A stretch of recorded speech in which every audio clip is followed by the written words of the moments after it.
Hey, welcome back, math friends. We are taking a look at lesson 1.2. This is the video for that. It's on exponents and powers. So at the top of your page in your notes, make sure that you write lesson 1.2, exponents and powers. All right, well, let's get started. So when you see exponents and powers, what are we talking about? Well, an expression like this one, 4 with a little 6, is called a power, okay? And the exponent 6, so 6 is the exponent, represents the number of times the base is used as a factor. So if we take a look at this, so the base is 4, 6 is the exponent. That means we are multiplying 4 times itself 6 times. 4 times 4 times 4 times 4 times 4 times 4. So it's not 4 times 6, that would be 24. That isn't the case. 4 times 4, let me grab my calculator real quick, is 16, times 4 is 64, times 4 is 256, so 16, 64, 256, times 4 is 1,024 times 4 is 4,096. That's a lot different than 24, isn't it? So it's not 4 times 6, it's 4 times itself 6 times. Okay, so let's take a look at some more examples of that, the exponential form. 10 to the first power, that means it's just being multiplied by, well, it's not being multiplied by itself at all. It's just 10. So any number to the first power is just that number. Okay? Any number to the first power is that number itself. So 8 to the first power is 8. 15 to the first power is 15. So you get it, right? Okay? 4 with a 2, that's 4 to the second power. It's also called 4 squared. Anytime it's to the second power, it's squared, and that's 4 times 4. 5 to the third power, or 5 to the power of 3, is also called 5 cubed. And please do me a favor, in case you haven't started this already, I need you to copy this down, okay? In your math notebook, because it's important stuff to know. Right? 5 to the third power is also called 5 cubed.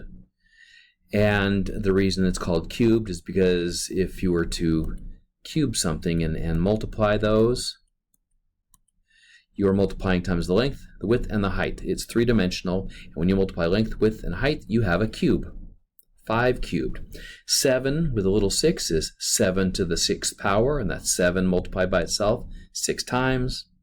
And x with a little n, that's x to the nth power, 2 variables.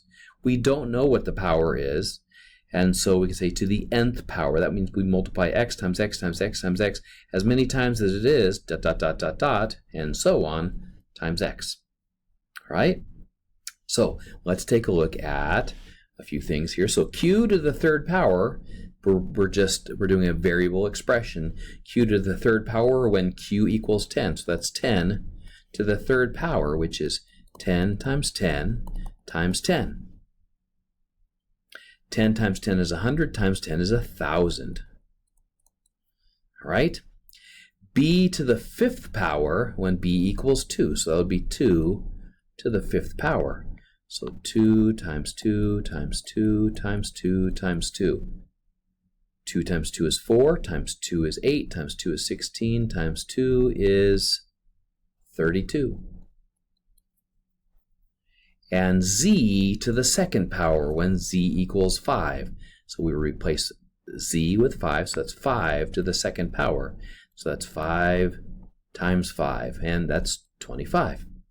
Okay? Great little examples there.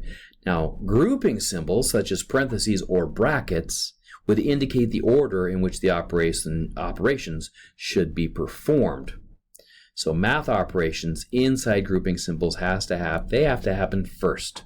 Okay? Talking about a little bit about order of operations. So 3 times 4 plus 7, well, you have to multiply first, And 3 times 4 is 12, so that's 12 plus 7, and 12 plus 7 is 19. Okay, now in this case, the stuff that's in parentheses, we have to do that first because we do parentheses first. 4 plus 7 is 11, so 3 times 11 equals 33. Right, well, let's look at this one here. C plus D in parentheses to the third power, or cubed, when C is 2 and D is 5. So C is 2, 2 plus 5 inside parentheses to the third power. Okay, we have to do what's inside the parentheses first.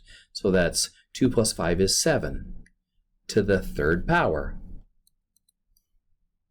And 7 to the third power is 7 times 7 times 7. No, it's not 21. 7 times 7 times 7. 7 to the third power is 343.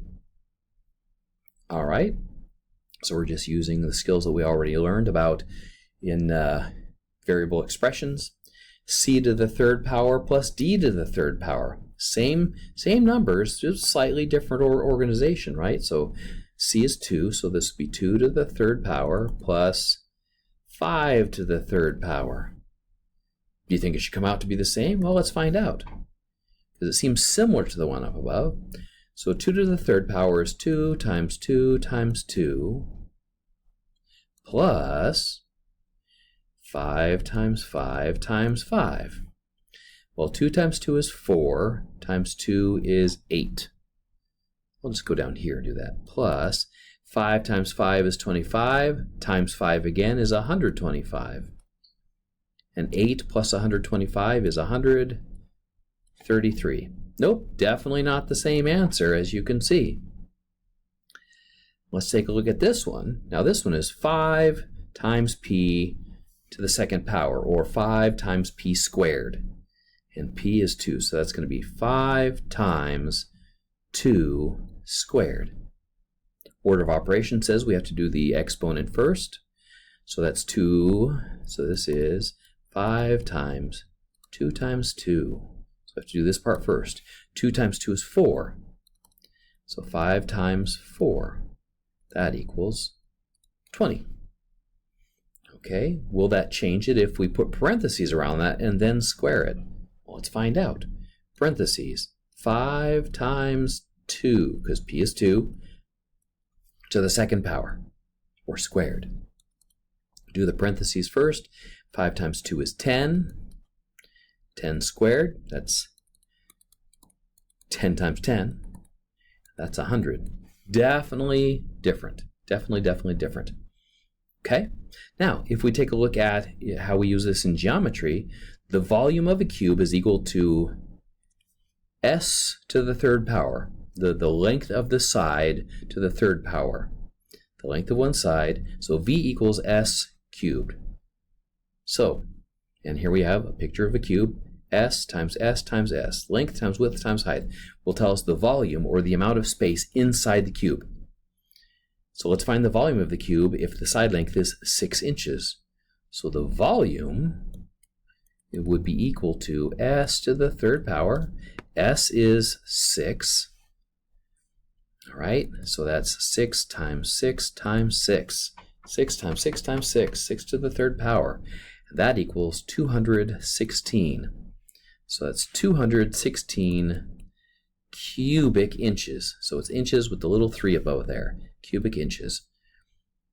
And that's how we use that in geometry.